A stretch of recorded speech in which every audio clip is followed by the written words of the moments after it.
everybody, it's Professor Parrish.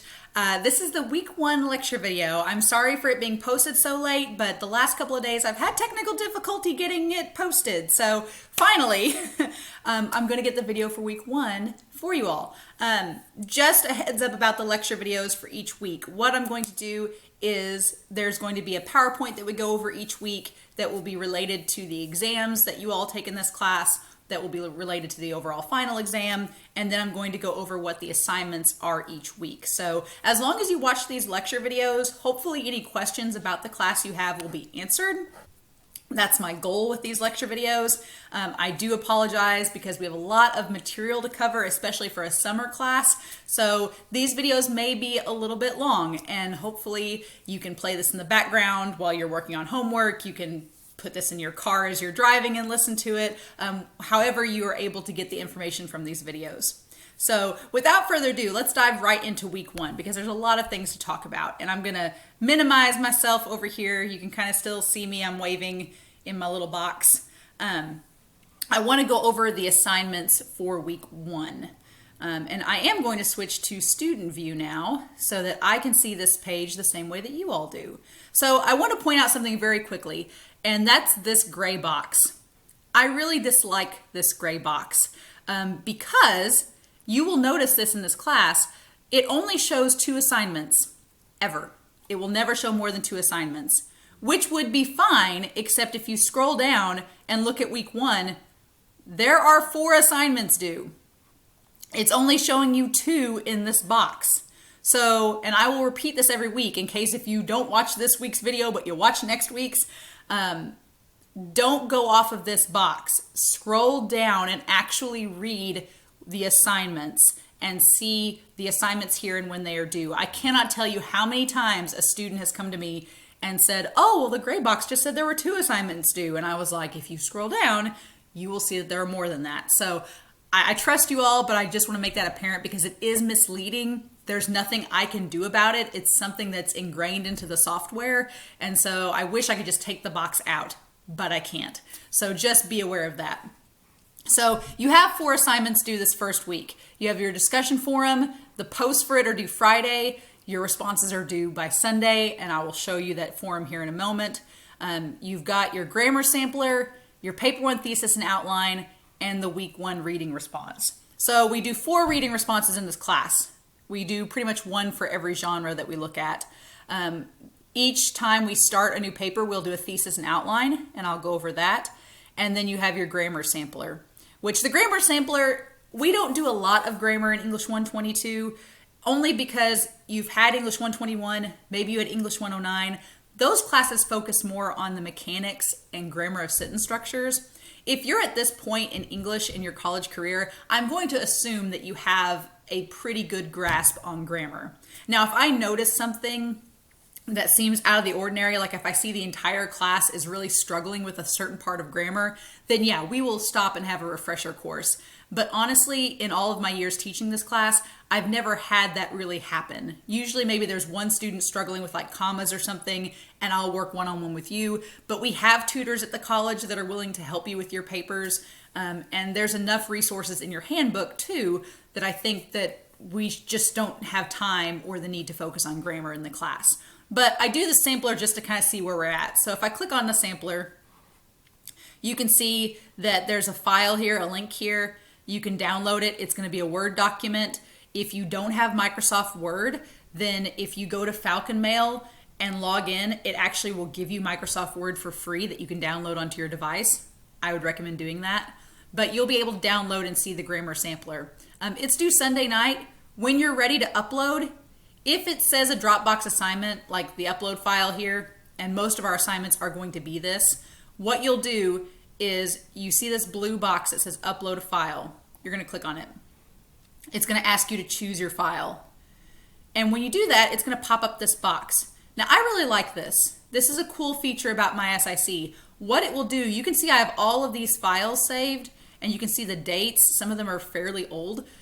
What it is once you upload an assignment through this upload box, it will actually save your assignment here for future reference. So if you ever have your computer crash or you need to go back and find a file, you can actually find it in this Moxie Manager, which I really like. I like that it saves these files for you, and if you click on the link, it will actually upload that document. So let's say I picked this art PDF. It's going to show me the file that I picked. I'm going to click Add File. And then it's going to show it right here. It's going to show me the add PDF, the art PDF right here, and when I added it. If that was not the correct file that you meant to add, you can click this little pencil icon and change it. You can edit the file, or you can delete it by clicking the trash can and upload a different file. But if that's what you meant to submit, then you need to click this dark blue box that says Turn in your Grammar Sampler homework. And when you do that, it will show you that here's the file you submitted and that your homework is not graded yet. Now, once you click that add file, it will say the homework's been turned in, you can't add or edit files anymore. If for some reason you turned in the wrong file, it's okay. Just send me an email and say, hey, Miss Parrish, I accidentally turned in the wrong assignment. Can you reopen the Dropbox? As long as you do this before the due date, I will open the Dropbox for you and let you resubmit. Now, if come Monday, you're like, hey, that assignment I turned in yesterday wasn't right, can you redo it? I'm going to be like, you should have told me before the deadline. But as long as you tell me before the deadline, I will reopen the Dropbox and let you resubmit assignments. I am totally okay with that. It happens a lot, so mistakes happen. As long as you let me know before the deadline, I am very happy to upload and open that Dropbox for you. So that's the grammar sampler. Other assignments, and you'll notice now that I've submitted that grammar sampler, there's a little check mark by this box, which means that you've submitted the assignment. So I always use that as a guide as a student to know, okay, have I done these assignments? Am I missing an assignment? And as long as you see that little check mark, that means you've completed it. So that should be a good indicator of what you have to do and have left in the assignment. Now the paper one thesis and outline, we're going to go over the paper one guidelines here shortly, but if I click on that, it's the same thing, gives you instructions. One thing to note, I will really only accept DOC or DOCX files, which are Microsoft Word, or RTF, which is rich text format files. Please don't use Pages. If you've got a Mac, you're going to have to save it as a Word document. No off-kilter brands of Word or off-label brands, because sometimes those files don't open up. I will accept PDF files, but I can't edit them. So for like papers and things like that, I would prefer a Word document because I can edit those and send them back to you. A PDF, I can just tell you what to fix, but I can't show you. And any other file other than PDF, Word, or rich text files, you will not get credit for the assignment. So just be aware of that. The upload's the exact same process as the grammar sampler.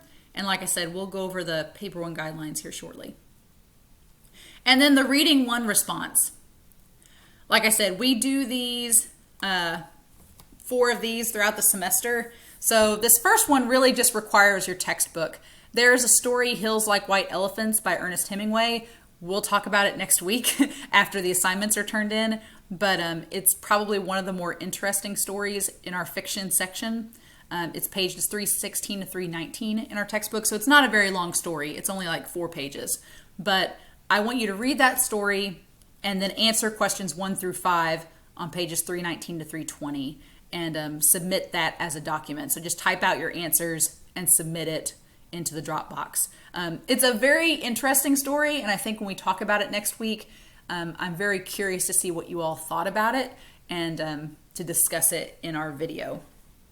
But that's due Sunday as well. So the 3 assignments I've just told you about are all due by Sunday night at 11:55 p.m. Now, the discussion forum, we're going to talk about week 1. Week 1's discussion forum is pretty easy. Somebody's already posted. Good job, Hannah. All you're doing is by Friday, I want you to explain a little bit about yourself. So what's your major? What's going on? What do you like most about literature? And then I always like this intro because I think this is a fun icebreaker. What is your favorite book, TV show, or movie? Technically, TV show and movie started out as scripts. It's related to the subgenre of drama. So I count those as types of writing. I want to know in your choice, which elements of fiction, setting, characters, plot, point of view, theme, symbol, and style, which one does your story use, your option use the best, and which is the least effective? So I'm curious to see what you picked, and I know this is hard to pick just one, and I'm going to respond to this form too, but I'm curious to see what your choices are. Yay. So that's the discussion forum. Should be pretty simple. Respond to 4 peers. We talked about this in the introductions video, but that's the discussion forum for the week. So those are your assignments. Forum posts are due Friday, and then the responses and the other 3 assignments are due by Sunday. So I want to go to our syllabus. You can also see here what reading assignments are due. So you've got on here to read the paper 1 guidelines, which we're about to do, and then read the course syllabus, and then watch the video that we'll talk about, that we're going to talk about here shortly. So in our syllabus handouts and videos link, it will show you several different things to look at. This MLA presentation, I always put it at the front of the class so that it's the easiest to find. We're not going to talk about MLA yet, because with fiction and nonfiction, you really don't have a lot of citation to do for this first paper. So we're just gonna save that. So you can go ahead and look at this if you want to, but we're not gonna talk about it yet. We're gonna wait till we get to poetry before we talk about MLA. The syllabus is still here if you want to check it out again. But these 3 documents I want to look at: the paper 1 guidelines, the outline, and then finally we'll go over the PowerPoint for today. So the paper 1 guidelines. Pull this up. So paper 1 is talking about prose. This can be fiction or nonfiction, so real events or made up events. And prose takes many, many forms and shapes and subgenres. If you've walked into Barnes & Noble for 5 minutes, you're gonna see that it's an overload of subgenres. But we spend probably the most time on fiction just talking about it, and we'll keep referring back to a lot of these terminologies throughout the semester because it kind of relates to all of our other genres as well. But there are 7 elements. There's setting, character, plot, point of view, symbolism, theme, and style that make up fiction and nonfiction. Your story has to have all 7 of these to be great. They don't have to be balanced, but all 7 elements have to be somewhat in the story to make it good. So for this first paper, you have a lot of options, and I like to give you a lot of free reign as to what you want to write about, as long as it has to do with fiction or nonfiction. So if you are somebody that likes creative writing, this paper will be for you. You can make up a fictional story. I've had a lot of students choose this. I've had a lot of students write some really cool fictional stories. I had a girl write this like dystopian science fiction story that was like an introduction to a bigger book if she ever continued writing it. I've had students write like crime noir, do fantasy or science fiction or kind of just romance. I've had a lot of students write really cool fictional short stories, which have been really nice. If you're not a creative writing person in the fictional sense, you can write a short nonfiction story about an event that's happened to you. One of my favorites that I've ever read is a girl wrote about the story about breaking a bone. She broke her leg in a dirt bike accident, and her story started with her breaking her leg, and her phone flew 20 feet away from her. And so her conflict right from the get-go was, my leg's broken, I'm in pain, I need to call someone, I'm in the middle of the woods, my phone's 20 feet away, what do I do? And then she backed up and told the rest of the story leading up to this point. So it was a really cool narrative structure. And then the climax of her story was her fighting the pain of her broken leg and getting to her phone and calling her family and getting medical help. So it was a fantastic short story about her own personal event that happened to her. You can write about something like that, or write about an event. We've all had to deal with quarantine these last few months, so maybe your story could be about what did you do during that time. Played Animal Crossing nonstop. No, I actually have not played Animal Crossing, but my friends have. This one gets some really good entries too. Option 3 is if you write a fan fiction. If you don't know what fan fiction is, you probably won't pick this option. But fan fiction is basically taking a story that already exists and altering it, either focusing on a different character or changing events or making it kind of your own. So, for example, there's a lot of Harry Potter fan fiction out there. There's one that I read once that was like, what if the story focused on Draco instead of Harry? That's a fan fiction. Probably my favorite student fan fiction that I've ever read was many years ago. A student, she really liked Grey's Anatomy, and she did a fan fiction where the cast of Grey's Anatomy ran into the cast of the Hangover series in Vegas. It was weird and wacky, and I loved it. I've not watched Grey's Anatomy, so she had to kind of explain in a little blurb at the beginning what these characters, who they were, but then once the story got going, you could kind of pick up on all the details. So it was fun. And then finally, if creative writing's not your thing, if you're like, I don't want to write my own story, please don't make me write my own story, it's okay. You can do an analysis of a story from our textbook or a story that you have the book of. So if you've got the notebook and you're like, I want to write an analysis of it, you can do that. That's fine. If you want to write about a fiction or nonfiction book and analyze it, I'm totally okay with that. That's an option too. As far as guidelines go, your paper needs to be 3 to 5 full pages, 12-point font, 1-inch margins, and double spaced. And I will be checking the format of this. So don't be that student that is like, oh, I'm just going to make the margins like 3 inches. Don't do that. I will check. Believe it or not, I was in college once too. I know all these little tricks of the trade. I'm going to be checking them. So check yourself. And don't use 12-point Arial bold like font styles, y'all. Just be aware of that. So grammar and spelling should adhere to standard American English. I'll be checking grammar basically. There is no works cited required for this paper. However, if you use any images or you use any quotations or research, you will need to cite them in MLA. Most students don't do this though, so I'm not concerned about it, but I have had a few students in the past cite something, and you do need to use MLA if you're going to do that. And then obviously everything has to be turned in on time for credit. So the due dates, the thesis statement is due this Sunday by 11:55 p.m. The final draft is going to be due June 21st. So basically you get 2 weeks to write this paper is how it rounds out. Mostly this class is every 2 weeks there's a paper due. So just keep that aware. 3 to 5 pages, that should not be a problem. When we get to the last paper, that's when you may want to like space your time out and give yourself a little extra time. But for this first paper, that should be fine. And here's how your grade breaks down. Grammar and spelling is going to be 20 points out of the 100. The page length and formatting is going to be 10. And then the analysis and the use of elements of fiction is going to be the largest chunk of the paper. So if you're doing an analysis of a story, then I'm going to be looking at, do you talk about the setting? Do you talk about the character, the plot, the point of view, the style, the theme? Are you talking about those 7 elements? And each of those are going to be given like 10 points. If you're writing your own story, then I'm going to be reading it and looking for those elements and seeing if they're present. And if they're not, I'm going to note it. So that's the paper guidelines. All right. As far as the outline goes, I did put these in here. If you have not written an outline before for a class, I hope you would at this point, but I realize that some students are not big outline writers. I'll admit, when I was in college, I hated outlines. My freshman and sophomore year of college, I hated outlines. I just wanted to sit down, chuck out a draft, and call it good. And then when I got to my junior and senior year, I was like, these papers are getting bigger, they're getting more complex, they're getting to where I need to organize my thoughts a little bit more, and I really understood then the value of an outline.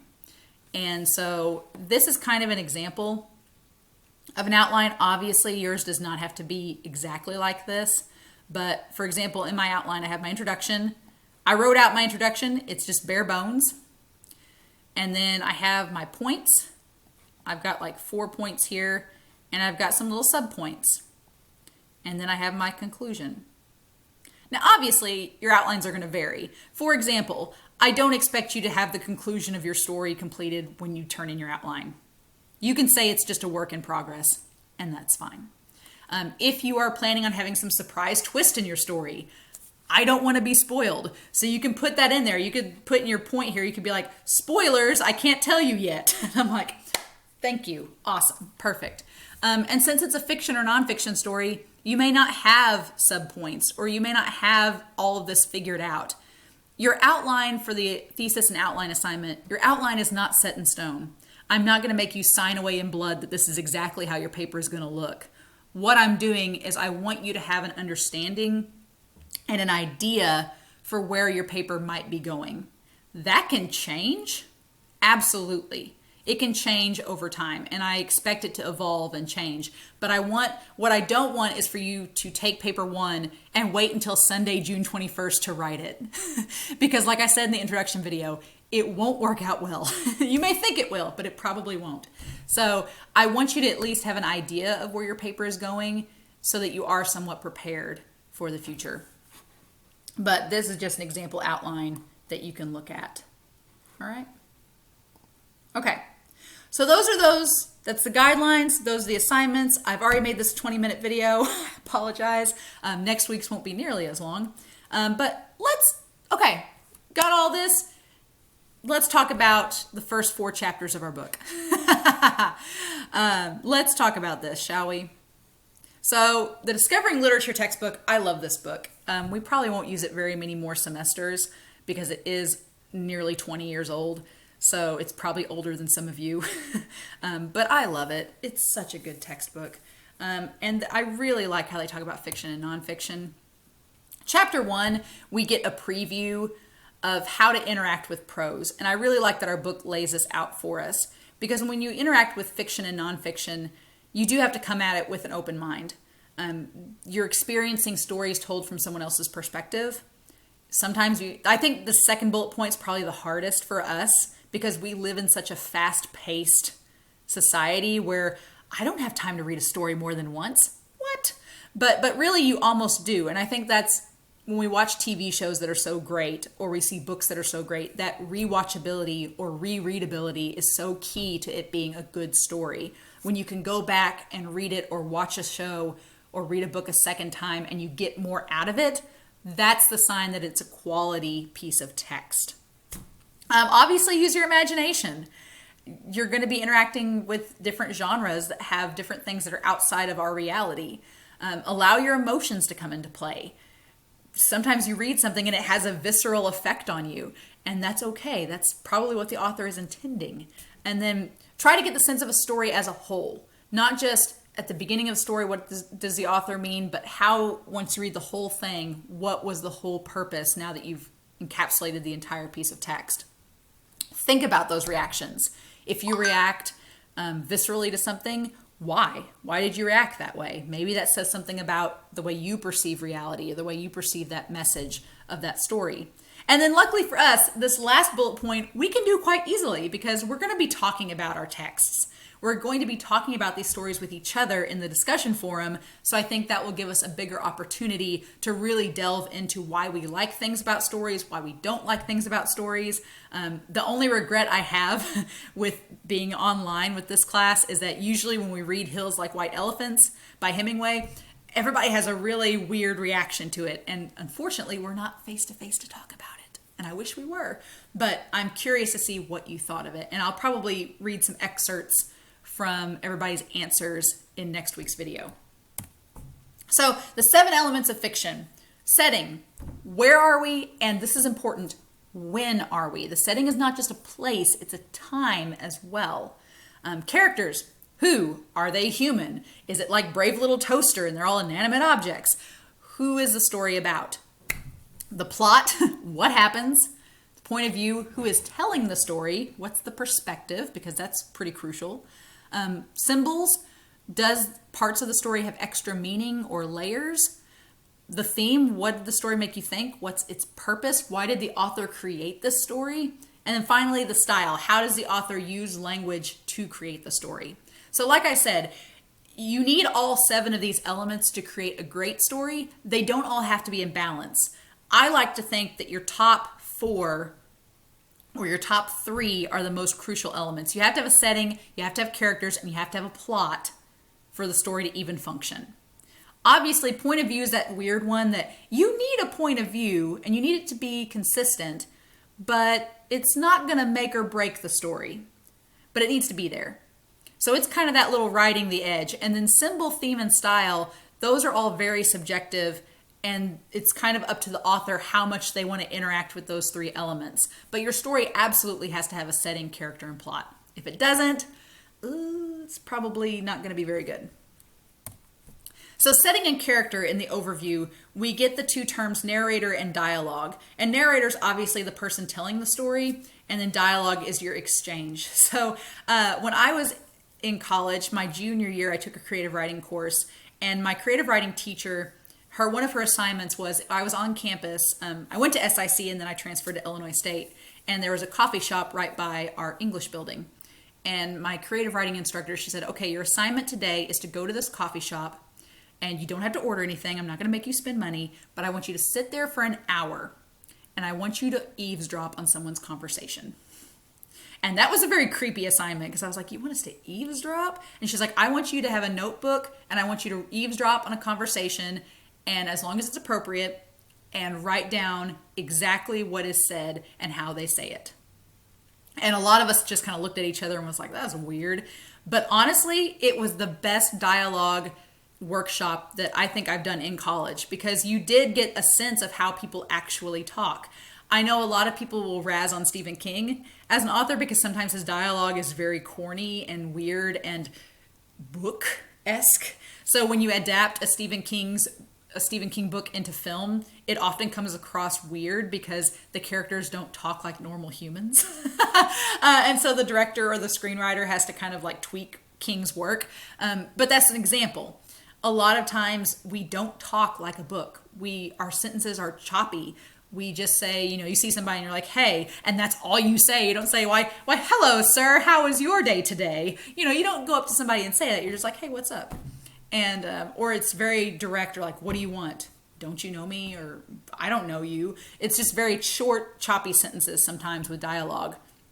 But you can see here in this example that it's not just what's being said, but it's establishing this sense of action or this sense of environment. So like her eyes narrowed, but I don't know why you're here. So her eyes narrowed, I'm not saying that she's feeling sarcastic or angry or tense, but that phrasing right there shows that there's some kind of negative emotional response happening. And that cues to us, the audience, that we need to pay attention to what the emotional state of this character is.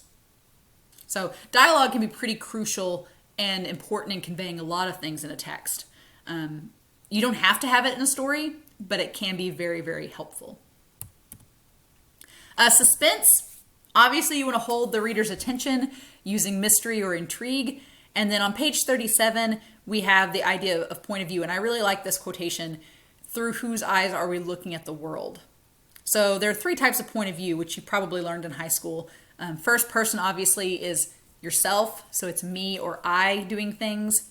Second person is the least used of the points of view, and it's you doing things. And then third person is he or she or they or them or specific person does things. We'll talk about second person point of view next week, but it's hard. It's hard to write in second person point of view because it is directing all of the action towards someone that's not yourself, but is actually the reader. And we'll talk about more of that next week. So symbolism, colors, names, mythology. Lots of authors will use symbolism to not only give us extra information about the characters, but to maybe foreshadow or hint at things to come with characters. What do their names mean? Does that say something about their personality? Things like that. It's just a cool little trick authors can do to add more depth to their characters or to the story itself. Theme, what is the meaning? Your story should have a theme. It should have a point. Otherwise, why are we reading it? And then I like the idea of a story having texture, dialogue, details, stuff that makes the story rich and has that readability factor. And then we get these two terms here, first impressions versus running commentary. And I feel like everybody is either one of these two things. You're either a first impression person or a running commentary person. First impressions is when you read a story entirely and then give your thoughts. Running commentary is when, as you read or watch something, you're talking through it.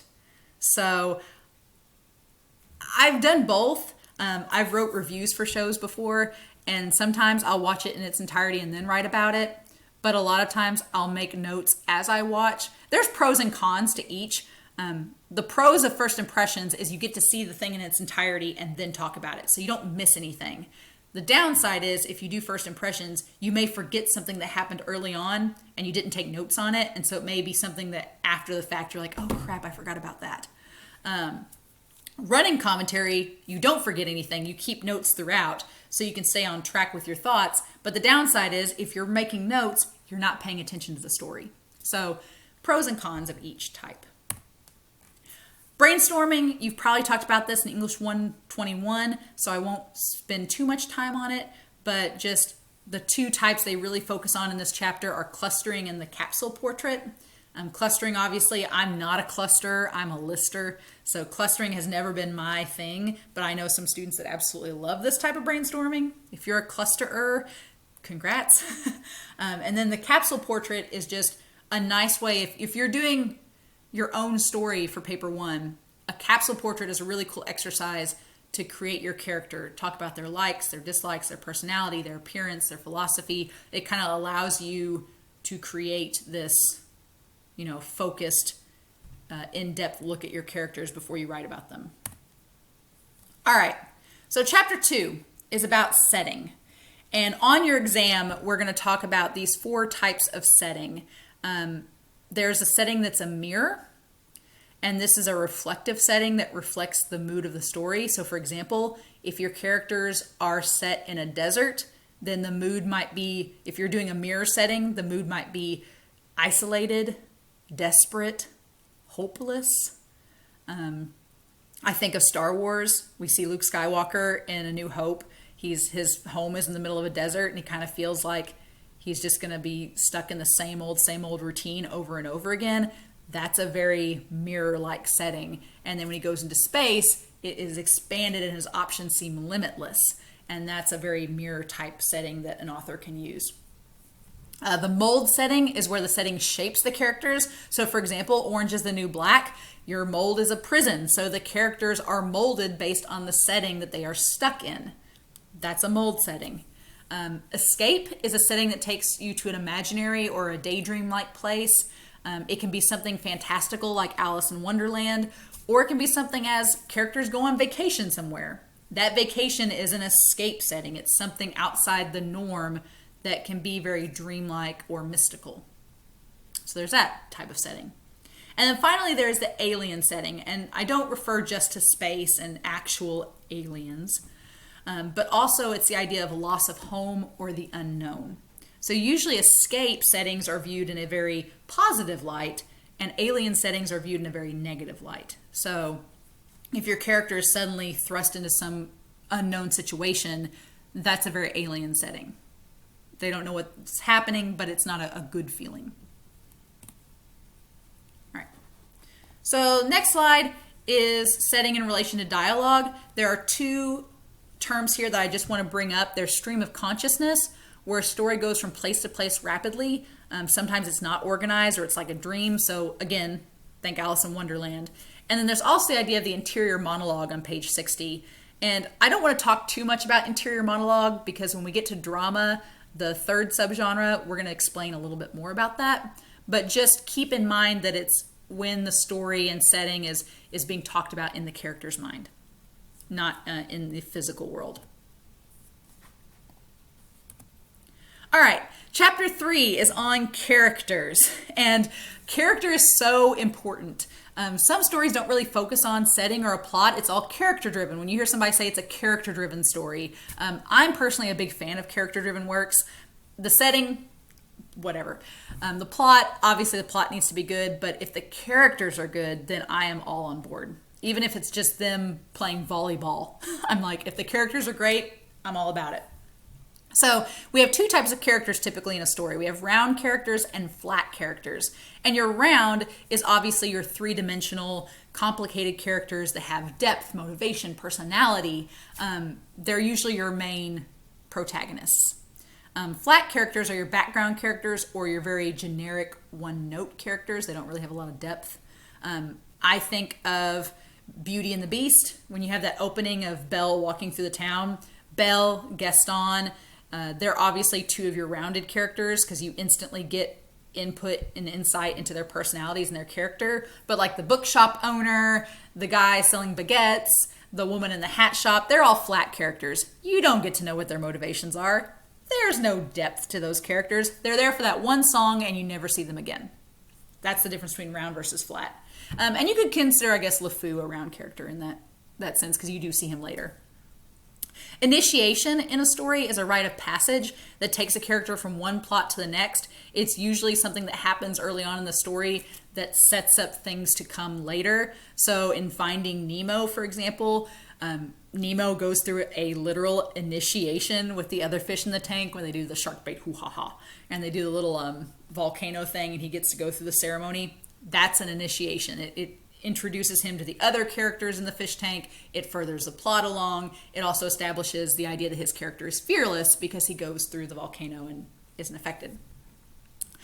Persona. We'll talk about this in more detail later, but a persona is a hidden personality, a character that masks who they really are throughout the story and usually reveals himself towards the end. So I have younger cousins, so I watch so much Disney, but obviously Frozen, if you've not seen Frozen, the character Hans is a walking persona. That's literally all his character is just persona, persona, persona. And by the end of the story, he's just the literal embodiment of that term. So if you've seen Frozen, you will know exactly what I'm talking about. If you haven't, then look up Hans from Frozen and you'll understand. And then finally, we have sometimes minimalist characters that are very simple.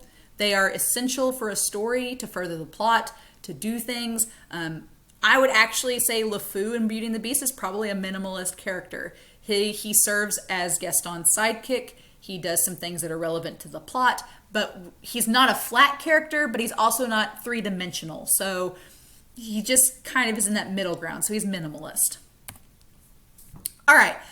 So this example right here, let me see if it'll, perfect, it'll load up. Great. When I tried to record this video yesterday, it wouldn't load. And so I included a link here if you need to look it up later. But with the idea of plot, this will be the last chapter we talk about today. Exposition is a huge term with plot. And the idea behind exposition is that it's when a situation furthers the development of the story. So a lot of times, in order to establish world building in a story, characters will explain certain plot elements that we, the audience, are not sure about. Sometimes this is done well, sometimes it's done not very well. So what I wanted to include is an example of good exposition. So if you've not seen Pirates of the Caribbean, this is the original first Pirates of the Caribbean, by the way. There's one scene towards the beginning of the movie that I think is a perfect example of exposition. It's like 2 minutes long. It explains so much to us, the audience. And so I want to show you guys this clip, and I want you to watch this, and I want you to listen to the details that Johnny Depp's character Jack Sparrow talks about. And keep in mind, you can come into the story knowing nothing about the plot. At this point in the movie, all we know is it's set in like the Caribbean, it's in the 1700s-ish, and we know nothing else. No big plot elements have been established. And this is the first big piece of exposition we get as the audience. And I want you to listen and see how much detail he gives that establishes world building for us, the audience. All right, so let's just watch this real quick.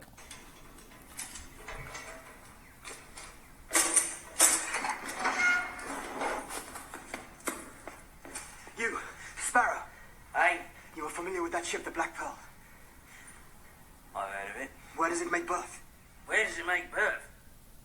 Have you not heard the story?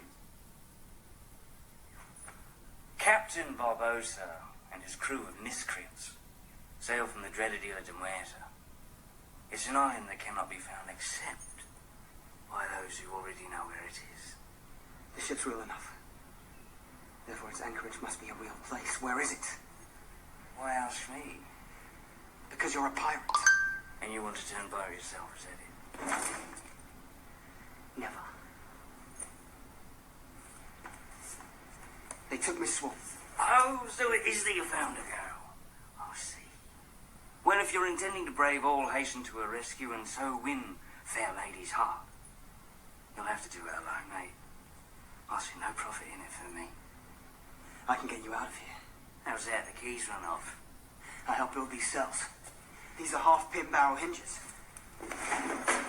With the right leverage and the proper application of strength, the door will lift free. What's your name? Will Turner.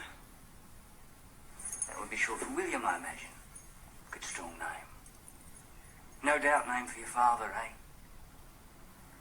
Yes.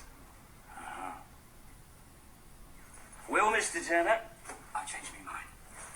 If you spring me from this cell, I swear on pain of death, I shall take you to the Black Pearl and your bonny lass.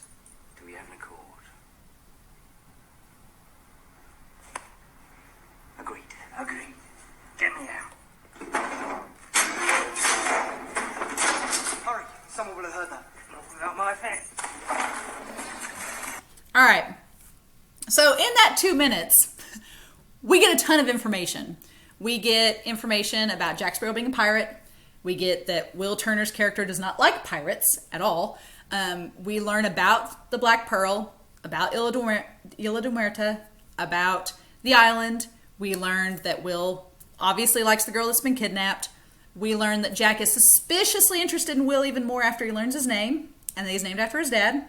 We learn that Will is clearly a competent person in terms of being a blacksmith and understanding the mechanics of things and how they work. And we learn that Jack will not go anywhere without his effects. So we get all of that in 2 minutes. 2 minutes of exposition and plot that is going to later on be developed and expanded upon in various different ways. So it's just good screenwriting on the writer's part to give us all of that information, but it's also good on the actors in portraying it. And they could have just sat there and just read to us or just told us all of this plot, but the way that Johnny Depp's character acts and Orlando Bloom's character acts, it does so in a very effective manner. So just to give you guys an idea, that's a good example of exposition in my opinion. So plot terms from page 136. We have protagonist and antagonist, and this is going to be on your exam. Protagonist is just the main character of the story. They do not have to be good or bad. I'm going to ask you, is the protagonist the good person and antagonist the bad person? It's not true. The protagonist is just the main character, and the antagonist is just the person trying to obstruct their goals. Movies like Megamind, characters in shows like Game of Thrones, not all the protagonists are good people, but they're just the main characters. And then the antagonists might be a good person, but they're just in the way of that goal. You have external versus internal conflict. External is obviously the conflict happening in the actual world. Internal is happening within the characters themselves. You have loose narrative versus tight narrative. A loose narrative is just where the plot really doesn't have a structure. It just goes from place to place. So some television shows, for example, have a very loose structure. You don't have to watch the episodes in order to understand the plot. Things just happen. But in a tight narrative, the events of the story are important. You have to watch them in order.